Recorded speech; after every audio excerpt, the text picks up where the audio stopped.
Hello everyone and welcome back to my channel. My name is Old Man Hitch and lately I've been playing a bit of Battleborn's Open Beta. Battleborn is an online first-person shooter with MOBA-like elements and it's developed by Gearbox Software, who are the makers of Borderlands. It's also published by 2K Games. The Open Beta runs until the 18th, so if you're interested in trying out the game for free, you only have a few days left. I'll give you my thoughts on the game, the good and what potentially worries me, as I show you around what's currently available. But first, let's take a look at some of the options. Be advised, holy crap, I love rockets. Okay, in the options, we have gameplay settings. You can turn your training messages on and off, the little tool tips that'll help you. Your aim assist, this is only for controllers. And then there's a couple different aim assists and kick recovery, stuff like that. Might want to have kick recovery on, I think it's good. Team colors, this is really good if you're colorblind, so you can set things however you want, which is great. You can move the mini-map around. Oh, and here's another good thing. You can change the damage feedback to flash and show numbers, flash only, none, or numbers only. Under the audio settings, this is great. Many different sliders. You've got music sliders, sound effects, dialogues, player alert, and the VoIP. You can turn people all the way down, which is great. Subtitles, good. Battleborn chatter. Your guys will occasionally say funny things. It's very worth it. It's pretty funny. You have a couple different speaker setups. Okay, I've got headphones. Push to talk default's on, which is great. I wish all games did this, but for some reason they don't. Under video, you can move your HUD around. Good stuff. Really good stuff. Field of view goes all the way up to 100. You have a few different resolutions.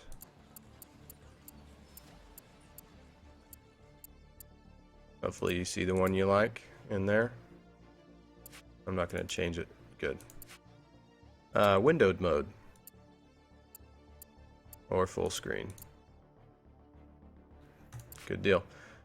Shadow quality, VSync, frame rate. You can set it to unlimited. You can smooth it, cap it, at a few different caps. I'm going to try unlimited here. You got some anisotropic filtering. It's different blurring and stuff effects that you can do. And then I'm running on ultra high. There's a motion blur off, shadows on and off, view distance, ultra high. There's an ultra high setting here. I don't know how it affects performance really because I've only ever played it on high, and I didn't notice. I mean, the maps are not that big, really, to be honest, so you don't really need it all that high. So if you're getting decent performance at high, I would just leave it, because I don't see any reason to turn it up higher than that. What else we got? Keyboard and mouse. You get mouse sensitivity, and you can turn off mouse smoothing. I assume mouse smoothing is code for mouse acceleration, but I'm not sure. But anyway, you can turn it off, which is great. It's default off anyway. Key bindings.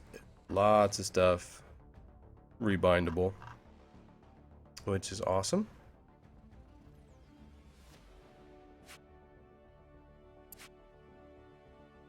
Controller support. Yeah, I'm not going to play with controller. Shouldn't play a first-person shooter with a controller on PC anyway. So. The open beta gives you a good look at the PvE portion of the game, which is the story modes. This is the final boss in the first story mode. I'm not going to show you all of it, but here's a little bit of the fight. It's a good place to get loot. You can solo it, which is what I'm doing, or you can group with random people or your friends. Running these missions will unlock characters, as well as I mentioned earlier, you get loot. And I'll show you in a second what that means. It's actually part of one of the things that worries me. You also get two PvP game modes right now, Meltdown and Incursion. And rather than me try to explain to you exactly what those are, I'll let the game explain it to you. So here you go. In person, fight your way through waves of minions and defeat the enemy's sentries. Escort minions to enemy sentries to strip away their shields and leave them vulnerable to attack. Destroy shard clusters to earn shards. Use those shards to power tactical structures throughout the battlefield. Destroy the enemy's final sentry to achieve victory. Meltdown. Earn points by guiding your minions to designated incinerators and destroy enemy minions before they reach their own. The bigger the minion, the more points you'll earn by sacrificing it. The first team to reach 500 points achieves victory. So there are 25 characters in the game, but you only get access to a few of them to start off with, and you have to level up or run the missions to unlock them. Here's the items that I was talking about earlier. You can open packs to get more items, and you take these items into the PvP, which is potentially a problem, I think, if you have people running around that have been playing quite a bit and they've got characters unlocked that are potentially more powerful than the starting characters, not to mention they've got gear that is better. I think that could be a problem in the long run. Short term, I'm not sure how that's going to work out, but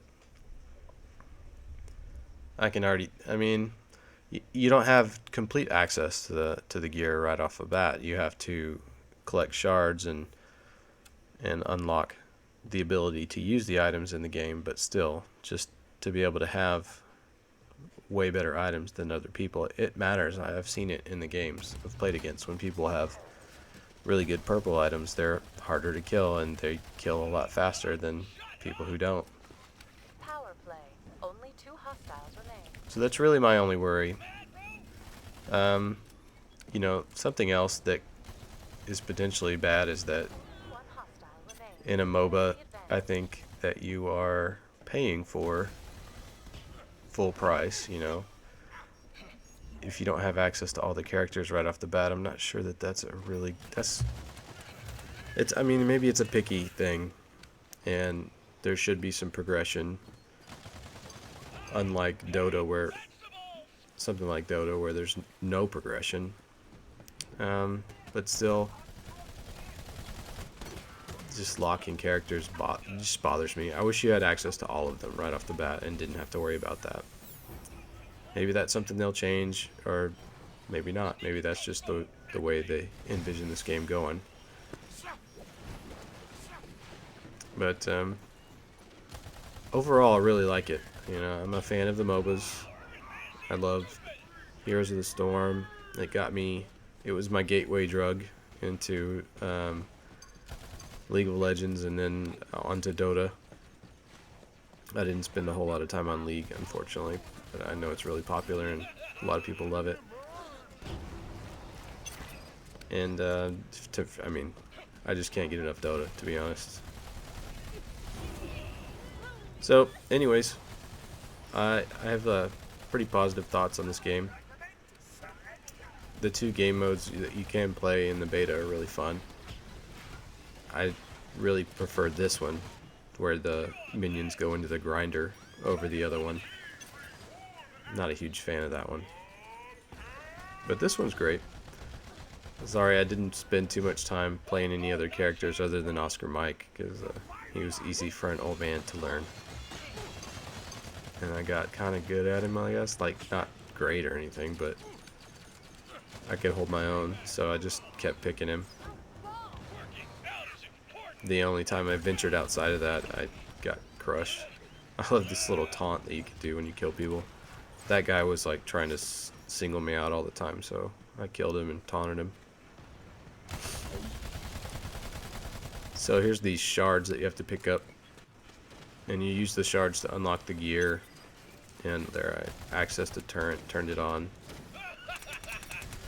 You can use the shards to turn on a healing station. It's a pretty vital part of the game. So just like any MOBA, you have to have teamwork, and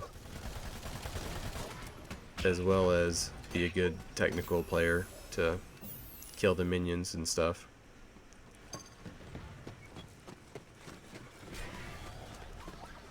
Well, anyways guys, thank you for watching. If you have any questions or anything, let me know. The best way to get a hold of me is on Twitter. And let's see, I'm still doing that St. Jude's thing.